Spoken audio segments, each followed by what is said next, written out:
Let us see how Dask can handle big data just like pandas, but with more power. We will use a small Titanic CSV sample and Dask to sum the survived column. Import pandas as PD. From IO import string IO. CSV _data equals passenger ID survived P class name sex age fair.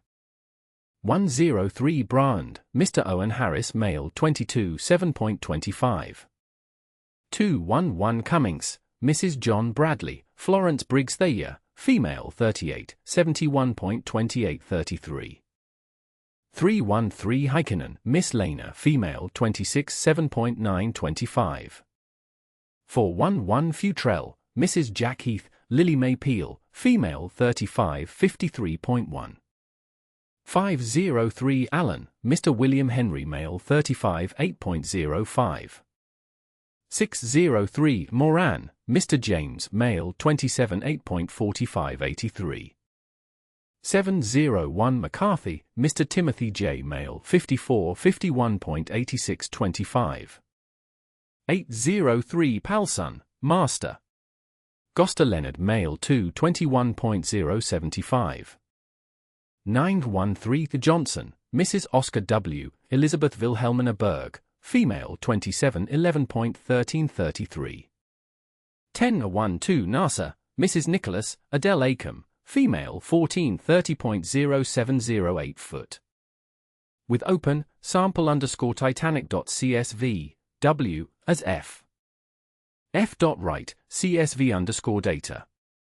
Try. Import Dask.DataFrame as DD. Accept importer. Import system. Import subprocess. Subprocess.check_call, system.executable, m, pip, install, Dask, DataFrame. Import Dask.DataFrame as DD. Dask_df equals dd read_csv, sample_titanic.csv. Print, Dask_df.shape.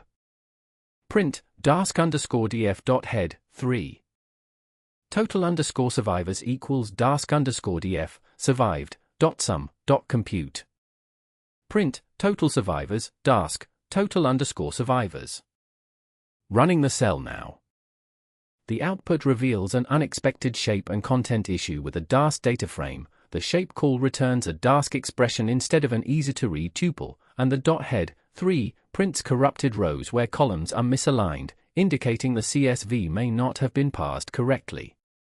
Despite this, the survivor count is computed as 23, which is inconsistent with the small sample data, highlighting the importance of verifying data loading steps before analysis. This underscores the lesson's intent to carefully inspect intermediate outputs and understand lazy evaluation in Dask. Notice that Dask does not do any real work until you ask for results. This is called lazy computation.